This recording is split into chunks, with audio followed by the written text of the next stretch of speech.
Hey, salut à tous, j'espère que vous allez bien. Je vais vous faire aujourd'hui un petit top 5 des chaussures carbone que j'ai utilisées ces dernières années, depuis qu'il y a les chaussures carbone en fait.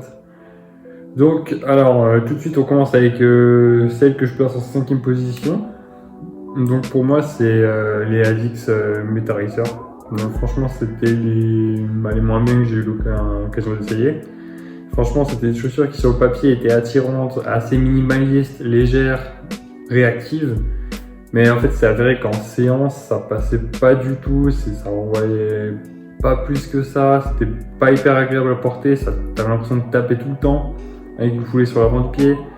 C'était pas optimisé, c'était un peu à l'image de ce qu'avait fait Adidas avec les Adizero Sub 2. C'était à l'époque pour contrer les premières 4%, et donc c'était quelque chose qui avait vraiment été sorti trop vite et qui avait pas de...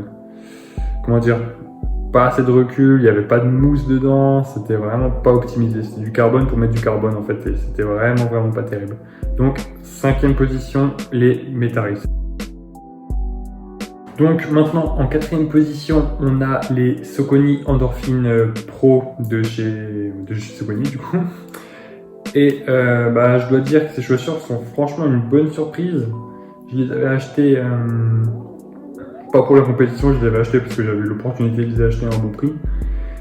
Et en fait non, je les avais achetées parce que j'avais utilisé d'abord les Endorphin Speed, qui sont franchement les meilleures chaussures d'entraînement que j'ai eues. Je pense qu'ils sont vraiment hyper agréables, hyper confortables, relativement légères et qui passent à peu près sur tout type de séance, excepté peut-être une VMA courte. Donc enfin bref, j'ai acheté ces chaussures, c'est Endorphin Pro 2. Donc c'est des chaussures assez légères avec 213 grammes et un drop de 8 mm, ce qui est assez important comme pour la plupart des chaussures carbone, sauf celle qui est numéro 1, vous le verrez. Donc on a cette paire de chaussures là qui est esthétiquement plutôt sympa.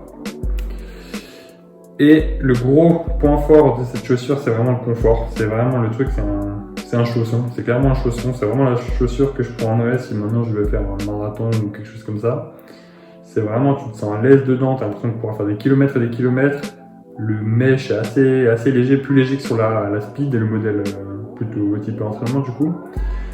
Et le hic que je veux mettre, c'est un peu, c'est la semelle, je sais pas si vous voyez. Mais en gros là on voit la semelle carbone. Et c'est vraiment, moi je cours pas mal dans les champs et tout ce qui est cailloux, ça abîme la chaussure plus vite que prévu et du coup la durée de vie elle va être... Donc maintenant on arrive pour le podium, donc pour mon podium, comme dit c'est quelque chose de personnel. C'est une chaussure que j'ai trouvé vraiment top au début, qui vraiment a révolutionné, c'était la première chaussure carbone que j'ai eue. Et j'ai j'ai découvert la lune quoi. Je me suis dit que punaise ça allait changer, que j'allais exploser tous mes records et tout. Mais c'est vrai qu'avec le temps, au final j'en ai battu absolument aucun avec cette chaussure. Et je pense que vous serez surpris de voir qu'en 3e position j'ai mis la Next, la de chez Nike, qui est une super belle paire de chaussures, faut le dire. Franchement moi j'adore en tout cas esthétiquement. La durée de vie, j'en ai 3 paires, donc je sais pas trop. Mais c'est vrai que sur mon premier modèle, il est complètement explosé, on voit la lame carbone. Cette paire doit avoir à peu près, je sais pas, un peu moins une centaine de kilomètres peut-être. Enfin, on voit que le mesh plastique là, c'est pas terrible dans la durée, c'est vrai que le site Nike il se barre. On dirait vraiment qu'elles ont été achetées sur AliExpress. C'est pas le cas pour celle-ci. Mais ouais, donc pareil, ici on est sur un drop de 8 mm. Et moi je pense que le gros problème de cette chaussure, c'est qu'elle ne convient pas à ma foulée. J'ai vraiment une foulée trop agressive, je cours trop sur l'avant du pied. Et je sais pas, j'arrive pas à en tirer le maximum en séance. Je l'ai utilisé sur des séances, j'en ai toujours été content, mais c'est vrai qu'en fait j'ai jamais réussi à concrétiser avec. C'est bon après. Il y a bien sûr d'autres facteurs qui rentrent en compte, mais c'est vraiment pas ce que j'apprécie. C'est peut-être plus fait pour les coureurs qui vont poser médio-pied, qui vont vraiment utiliser toute la mousse, c'est la mousse qui est ici.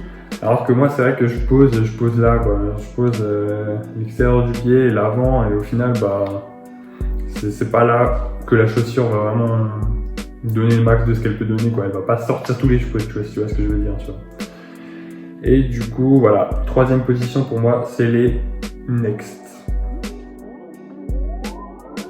Donc en deuxième position, j'ai choisi un modèle qui est à la fois plébiscité et décrié.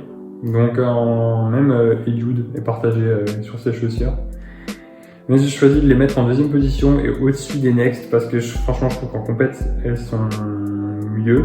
En gros, si tu veux, cette chaussure c'est un peu l'hypercar, mais tu sors que les cheveux en ligne droite, tu vois, c'est pas la plus maniable, c'est pas celle avec laquelle tu vas le plus performer. Et du coup, c'est la Alpha Fly de chez Nike de nouveau, avec son coussin et sa plaque carbone, la Fly Plate là. Cette chaussure c'est vraiment... Faut savoir courir avec en fait. Moi perso, je sais que quand je cours avec, ma foulée je la modifie un petit peu, j'attaque moins sur l'avant, mais au final l'économie d'énergie est tellement importante que ça en vaut la peine en vrai. Je fais mon record sur 10 km avec, et même en explosant, tu gardes un certain rythme en fait. Tant que tu es sur des lignes droites, c'est vraiment une chaussure qui va t'aider à battre tes records tout simplement. Et après par contre, je l'ai utilisé sur un 10 km un peu plus sinueux, c'était 4 boucles de 2 km 5 en centre-ville, donc vraiment un truc avec des pavés et tout ce que tu veux. Et là c'était vraiment plus dur tout simplement de pas tomber, de pas se tordre la cheville, parce que c'est vrai qu'on est quand même sur une semelle à la limite légale de l'IAF, donc c'est 40 mm. Et faut dire que j'ai vraiment galéré, dans les virages j'étais à 2 doigts de me tordre la cheville, et je suis arrivé au sprint avec. Honnêtement, faut gagner la course avant sprint, parce que c'est vraiment compliqué de sortir quelque chose au sprint avec ça, parce que c'est vraiment pas hyper réactif. J'ai quand même réussi à gagner le sprint, mais vas-y, je sentais que je poussais, j'envoyais et que les chaussures elles décollaient pas. Mais du coup, ouais, quand même, par contre l'économie d'énergie c'est vraiment au-dessus de tout. Pour moi, si je vais faire un gros 10 km roulant, genre en balance, je vais choisir pour ce modèle, parce que vraiment c'est celui-là qui va me permettre le plus d'économiser mon énergie et de sortir, j'espère, un record personnel. Alors, pour la première place, c'est, je pense, vous vous en doutez, c'est la ASICS Metaspeed Sky du coup. Alors, pour moi, c'est celle que je préfère parce que c'est celle qui correspond le plus à ma foulée. On a un drop de 5 mm, donc c'est parfait si vraiment tu veux attaquer sur l'avant du pied et vraiment sortir toute la réactivité de la chaussure. Alors, c'est ce que je disais avant avec la Next, que je ne trouve pas. Je trouve que t'en vois pas tout, l'économie elle est pas là. Moi perso avec la Next, je voyais pas de différence musculaire, je pense que j'utilisais pas la mousse, alors que là on voit vraiment que l'avant du pied est bien épais. Du coup je pose là, et vraiment je pense que je sollicite la mousse, et pour moi ça économise vraiment mes jambes. Je suis redescendu sous les 15 minutes, 5 km avec, sur un parcours qui n'était pas facile en plus, et donc du coup parfaite pour les relances. Vraiment, c'est une bonne surprise. Le prix, c'est 250 €. C'est vrai que c'est un peu cher parce que celle-là, on la trouve comparée au Next ou au Alpha, on la trouve pas encore trop en promo. Mais bon, ça va sans nul doute arriver. Après, niveau poids, on est aussi encore très bas. Et qu'est-ce que dire de plus? Ouais, je pense que c'est celle-là que je vais mettre sur tout ce qui est course style corrida ou course rapide. Et peut-être que je vais garder les alphas pour un 10 km vraiment plat, roulant, où il faut chercher le chrono et où il y a juste un demi-tour rond-point à faire. Et voilà. Mais sinon, pour moi, c'est la chaussure qu'il faut pour battre ses records en 2022, si le Covid nous laisse tranquille. Et peut-être pour finir, alors je vais vous parler de celle que j'aimerais, la prochaine que je vais acheter, c'est la Takumi Sen 8, qui vraiment me fait de l'œil, qui est sorti chez Adidas depuis le 1er décembre au prix de 200 €. C'est vraiment quelque chose qui m'attire parce que la Takumi c'est tout simplement ma chaussure préférée de chez Adidas, c'est vraiment hyper minimaliste et j'ai vraiment hâte de savoir ce que ça donne maintenant avec une lame carbone et la mousse, comment elle s'appelle la mousse de chez Adidas? Ouais, je sais plus. Mais du coup, ouais, vraiment curieux d'essayer cette chaussure. Je pense qu'on va perdre un peu le côté minimaliste, mais on va peut-être retrouver une partie de cette sensation, plus le contact avec le sol qu'avec les chaussures précédemment montrées, où c'est quand même des bonnes semelles, où voilà, c'est pas des pointes, quoi. Donc, à suivre.